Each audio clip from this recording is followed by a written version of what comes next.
प्रधानमंत्री मोदी 3 दिन की यात्रा पर गुजरात के भुज पहुंचे। भुज में उन्होंने महान क्रांतिकारी श्यामजी कृष्ण वर्मा मेमोरियल कार्यक्रम को संबोधित किया। श्यामजी कृष्ण वर्मा के योगदान को याद करते हुए पीएम ने कहा कि देश के लिए उनके अभूतपूर्व योगदान को देखते हुए हमें भी अपना जीवन राष्ट्र के लिए जीना चाहिए। 16 दिसंबर गैंगरेप मामले पर दिल्ली हाई कोर्ट ने फैसला सुनाते हुए नाबालिग की रिहाई पर रोक लगाने से इनकार कर दिया। पिछले दिनों दिल्ली हाई कोर्ट ने निर्भया कांड में नाबालिग आरोपी की रिहाई के खिलाफ भाजपा नेता सुब्रमण्यम स्वामी की याचिका पर फैसला सुरक्षित रख लिया था। कांग्रेस के हंगामे के चलते राज्यसभा आज लगातार 8वें दिन भी बाधित रही। संसदीय कार्य मंत्री वेंकैया नायडू ने कहा है कि विपक्ष बगैर किसी मुद्दे और ठोस वजह के संसद में व्यवधान पैदा कर रहा है, जिससे देश को भारी नुकसान उठाना पड़ रहा है। वस्तु एवं सेवा कर के मुद्दे पर कांग्रेस से अपील करते हुए उन्होंने कहा कि इस मुद्दे पर कांग्रेस सदन को चलने दे। चालू वित्त वर्ष में भारत की विकास दर ने 7 से 7.5% का आंकड़ा छुआ। वित्त मंत्रालय ने एक रिपोर्ट में बताया कि गाँव में मजदूरी तथा फसलों के न्यूनतम समर्थन मूल्य में बढ़ोतरी हो रही है, जबकि रुपया स्थिर है। वहीं मुख्य आर्थिक सलाहकार अरविंद सुब्रमण्यम ने कहा कि महंगाई दर भी नियंत्रण में है और देश में आर्थिक विकास की दृष्टि से बेहतर माहौल है। एनजीटी ने नए डीजल वाहनों के पंजीकरण पर प्रतिबंध के अपने आदेश को रद्द करने से इनकार करते हुए कहा है कि वो उच्चतम न्यायालय के आदेश में हस्तक्षेप नहीं करेगा। ट्रिब्यूनल ने कहा कि दिल्ली में प्रदूषण नियंत्रण को लेकर सुप्रीम कोर्ट ने जो निर्देश दिए हैं वो उनके खिलाफ नहीं जाएगा। इसके साथ ही ट्रिब्यूनल ने इस मामले में अपनी अगली तारीख 6 जनवरी तय की है। विदेश मंत्री सुषमा स्वराज ने 5 भारतीय नाविकों के नाइजीरिया में अगवा किए जाने की पुष्टि की है।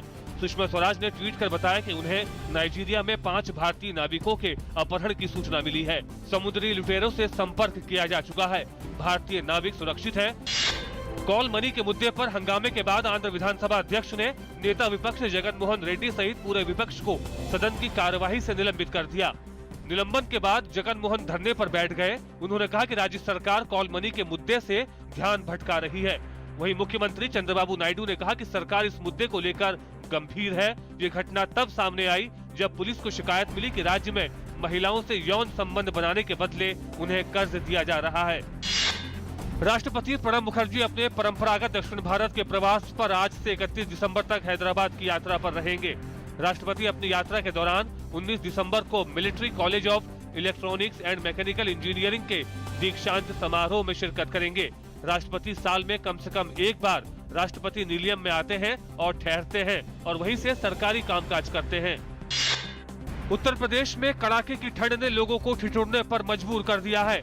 पहाड़ी इलाकों से आ रही बर्फीली हवाओं के चलते सूबे में न्यूनतम तापमान सामान्य से 6 डिग्री सेल्सियस तक लुढ़क गया। वहीं पंजाब, हरियाणा और राजस्थान में भी ठंड का सितम जारी है। अमेरिका ने कहा है कि पाकिस्तान अपनी जमीन पर सक्रिय उन आतंकी संगठनों के खिलाफ कार्रवाई करने पर ध्यान केंद्रित नहीं कर रहा जो भारत और अफगानिस्तान दोनों के लिए ही खतरा बने हुए हैं।